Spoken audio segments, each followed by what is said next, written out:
So one of the things that I really loved in doing the life coaching, like I said, was different from counseling. Counseling often goes backwards into a person's past, dealing with some of the damage that's happened and some of the psychological issues that they might be dealing with, whereas coaching is really supposed to take a person from where they are, unravel a bit of what's going on, and help them move forward. So it's very forward-focused and building an awareness in that person of what their struggles are, what their issues are, and how to keep moving that forward.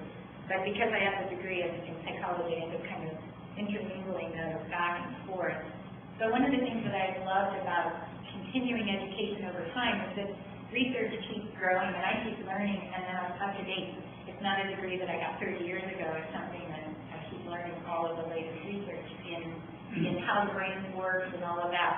And so over and over, as I kept working in the recent research and going to brain seminars and brain potential seminars, I would keep looking at these discoveries and research that sounded vaguely familiar from all of my Bible knowledge. Like I would hear things that they were discovering, and I would think, I think that was written about 2,000 years ago, and I would try to put those pieces together and see where is research matching what we do know, we just didn't know what it was called. An example of that is when you look in the Bible and it says something like, a cheerful or a laughing heart does the body good like a medicine. And you think, okay, that's interesting. What does laughter induce in the body, or what does laughter bring out in the body? Does anyone know chemically what happens when you laugh? Endorphins are released. Guess what those do? Make you happy. Make you happy. They kill pain.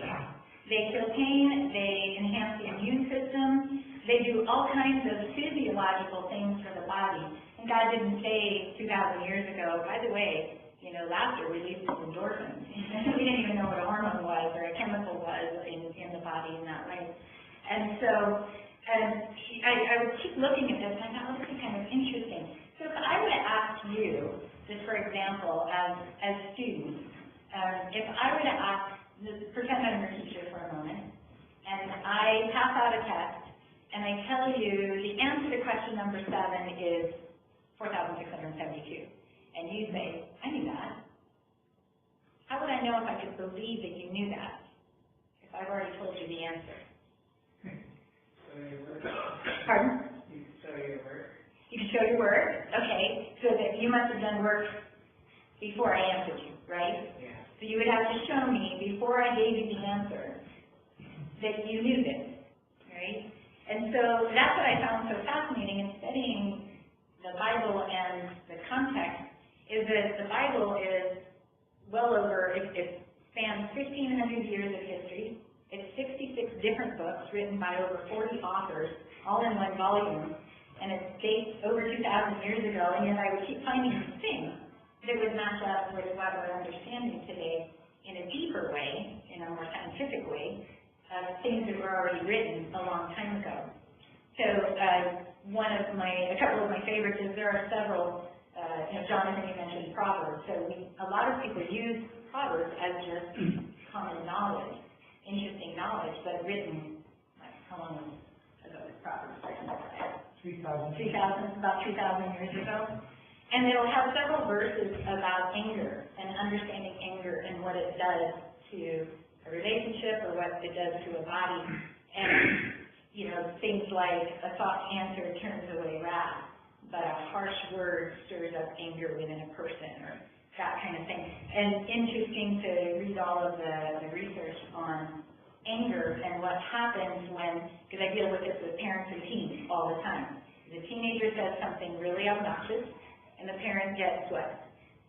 Mad. And so then the teen gets mad.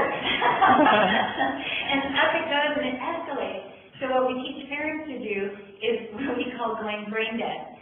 I mean, don't even engage. Just come up with an answer like, no. And the teenager's like, yeah, but this is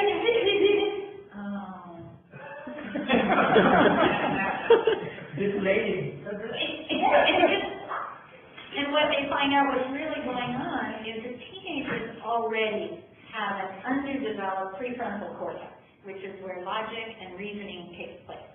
Thinking, logic, reason, all of that. So they're already underdeveloped. We used to think they were developed by about 13. We're finding out using fMRI research over time that the teen brain does not develop until about 23 in a girl. Sorry guys, about 25 in a guy. They're a little bit behind. So, and what they find is that when we react emotionally, we react from the amygdala of the brain, which puts us into a fight or flight response. But when you go into fight or flight, does anybody know what that does in your body? What happens when you go into that adrenaline response? What are some of the things that kick in? Sweating? Heart rate goes up? Blood pressure up? Muscles get incredible bursts of energy so that you can lift the car off of the child, etc. So all kinds of things happen in what's called the sympathetic nervous system. And so what that child then, the teenager, goes into is a fight or flight response. The part of the brain that shuts down, however, is the prefrontal cortex where all logic and reasoning comes from. So you've got a teenager arguing, they're already deficient in the logic and reasoning, and then they get angry and up it goes and they're even more deficient in the logic and reasoning, and a parent tries to reason with them. And it So when you bring that all down, what do you know? A soft answer turns away wrath and does not stir up anger in the system. And one of my favorites is the verse, the section in Philippians that says, "Do not be anxious." So hold on to that anxious in today's anxiety-laden world. Do not be anxious about anything, but in every situation, by prayer and petition, with thanksgiving, present your request to God, and the peace of God, which transcends all understanding, will guard your hearts and your minds in Christ Jesus. Finally, whatever is true, whatever is noble, whatever is right, whatever is pure, whatever is lovely, whatever is admirable, if anything is excellent or praiseworthy, think about such things.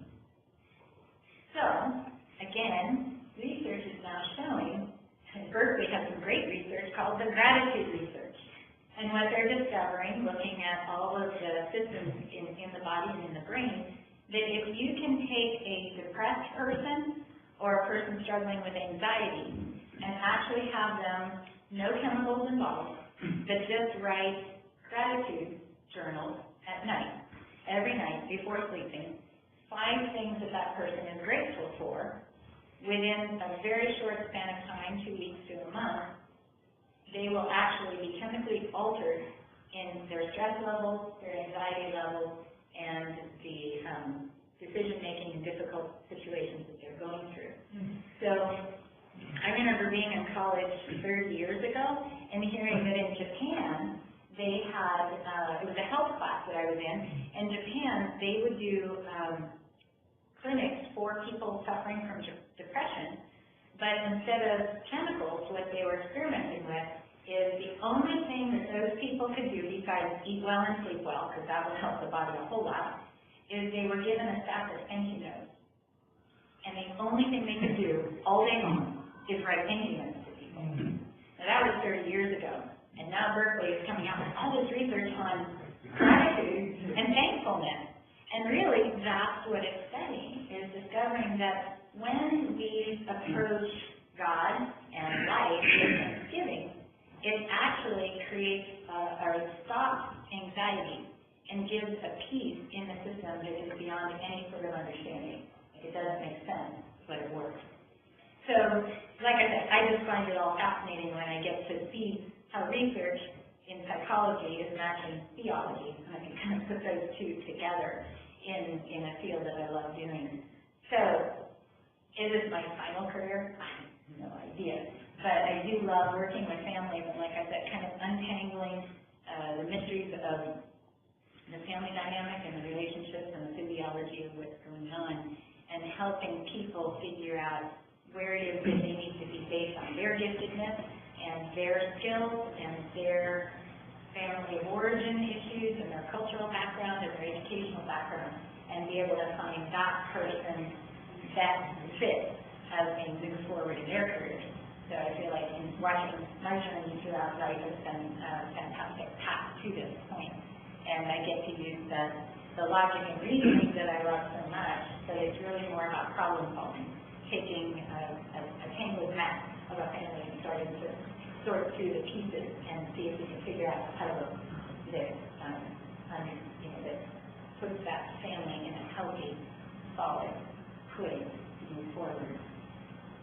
So each of you has a unique combination. I was getting to talk to this table, but each of you has a fascinating combination of background, what country you're from, what your dreams are, what your hopes are, what your educational experience is, what you'd like to do with it. But I hope that, if anything you heard today, there's that you would continue always to be a lifelong learner, that you would continuously believe in your journey, where that direction is going to take you, and that everything you're studying now will just be a part of building who you'll be, so that when you're my age, you'll be able to look back and enjoy the journey along the way and not get locked into any specific things, but enjoy that whole process. So that was